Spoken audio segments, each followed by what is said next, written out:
So, the title of my talk this morning is Embracing Ambiguity. And, I wanted to do this talk to sort of address the elephant in the room since last week for many of us, that are worried about the future and worried about where things are headed. And, one of the real challenges that we bring to this practice is learning to live with ambiguity and the anxiety that it creates, the uncertainty. But let me say as strongly as I can that no amount of anxiety is going to change what is going to happen in the future. No amount of anxiety will change what is going to happen in the future. So just put that on your refrigerator. It's on mine. We'd much rather have um, certainty in our lives. Excuse me. We'd much rather, know what's going to happen. Um, but that's never going to be the case. Okay. Since humans stood upright, and more so in the modern world, ambiguity has been an ever present undercurrent in our lives. It influences our decisions, our relationships, our sense of who we are in the world, and the discomfort it creates drives us to seek certainty. As I've said, even when that assurance is an illusion. And you can see how the promise of certainty in politics, in religion, and institutions draws people in. People crave certainty. And if someone comes along and says, I'm going to tell you how it's going to be, and I'm going to fix everything, boy, are we vulnerable to that. And that's kind of an act of discernment that we have to keep on the front burner to see that coming, because we really, really don't want to have to live with ambiguity. From a Buddhist perspective, however, it turns this on its head because ambiguity is not only preferable, but it's seen as essential for personal growth and enlightenment, personal growth and reduced suffering. And by embracing it, we reduce the suffering that it causes. Pema Chodron, many of you know her. She's a Buddhist nun. Discusses how we tend to scramble for certainty, but can actually thrive by accepting uncertainty and change. When we accept it as part of life, when we stop fighting with it, when we stop wrestling with it. And thankfully, the Buddhist path offers profound insights into why and how we can cultivate a greater tolerance for ambiguity. It's there. Why don't we learn to make friends with it? Is kind of her message. Now, Buddhism explores the fundamental ambiguity of human existence. The Buddha talked about this, and he suggested to us that life is inherently open-ended. It's inherently unfixated. It's inherently unpredictable. We don't know what's going to happen in an hour, much less in a week, and a month, and a year. So he offers us a choice between suffering due to resisting change, resisting ambiguity, or embracing the ever evolving, ever changing freshness of our human situation. And what this does, this perspective, once we can begin to befriend it, encourages us to relax in the ambiguity of life. It fosters a sense of openness and acceptance. I mean, once we accept it, it just, a lot of the anxiety that I said that we have about, the future just kind of begins to fall away. And when I can get to that place on occasion, I can just feel it. It's almost a visceral thing where you feel the fight kind of go out of us, the fight that we're never going to win. And this is what we call spaciousness. This is what we talk about all the time in spaciousness.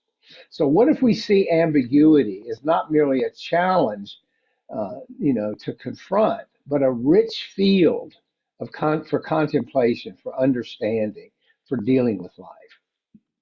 And at the core of this is the Buddhist teachings on impermanence, of understanding and embracing impermanence. The doctrine of impermanence posits that all phenomena are transient, constantly changing, and devoid of a permanent essence. Thinking we can go around with constancy and certainty is just a complete fantasy. And by its very nature, impermanence introduces ambiguity into our lives. I mean, it's just there it is. Clinging to this illusion of permanence or seeking unchanging truths in the world, a world that is inherently dynamic, leads to nothing but suffering. We get blindsided all the time. I mean, this happens to us. We get attached to a certain outcome. It doesn't happen, and boom, the bottom falls out. So, from the Buddhist perspective, accepting and tolerating, underlying tolerating ambiguity is an important step toward alleviating suffering. So that's the first kind of take on ambiguity. The second is the Dharma's emphasis on this concept of non-self. This principle that says the self is fixed and permanent versus the Buddha's notion that it's not a fixed entity, but a collection of ever-changing experiences internally and externally, ever-changing processes within us. This acceptance of non-self challenges our tendency to seek a firm identity, security, in static definitions and roles. Oh, I'm always going to be this way. I'm always going to react this way. This is me. This is who I am on a fixed basis. Because embracing the ambiguity of self, the ever changing nature, again, gives us greater flexibility, opens us to change, both external and internal, which in turn fosters growth and compassion. Okay. If we see how things are always changing, it helps us cultivate compassion for ourselves and others because there's too much uncertainty out there to get locked into, thinking there's only one way or only one version of ourselves.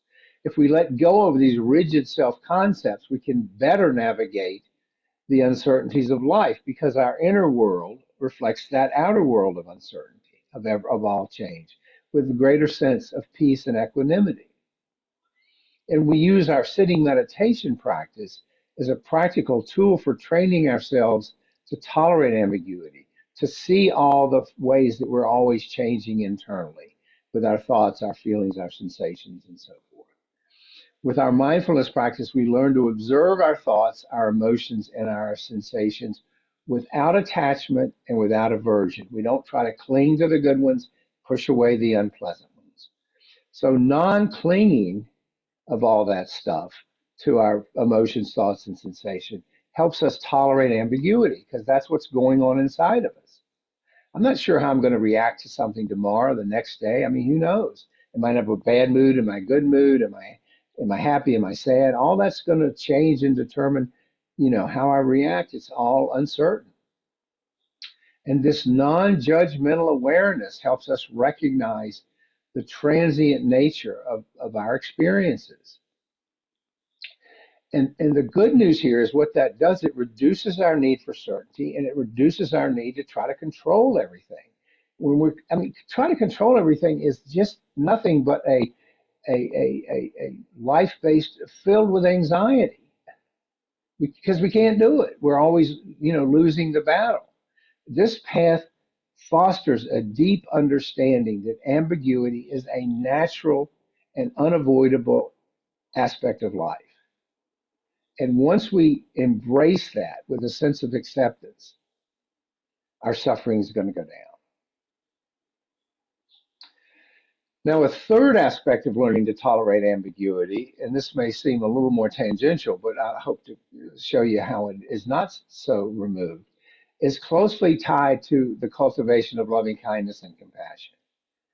Because these practices of loving kindness and compassion and the qualities within us that they support, let us approach uncertainty not with fear or anxiety, but with empathy and understanding. And this is especially true for self-compassion. If I don't always have to be right, if I keep predicting things wrongly, I need to bring compassion to that.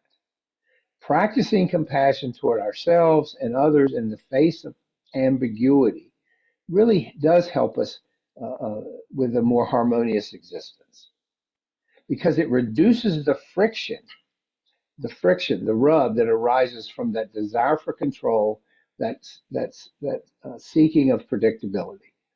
We learn to let go. We drop the rope. We drop the rope on trying to control everything. We drop the rope on thinking we can control what's going to happen.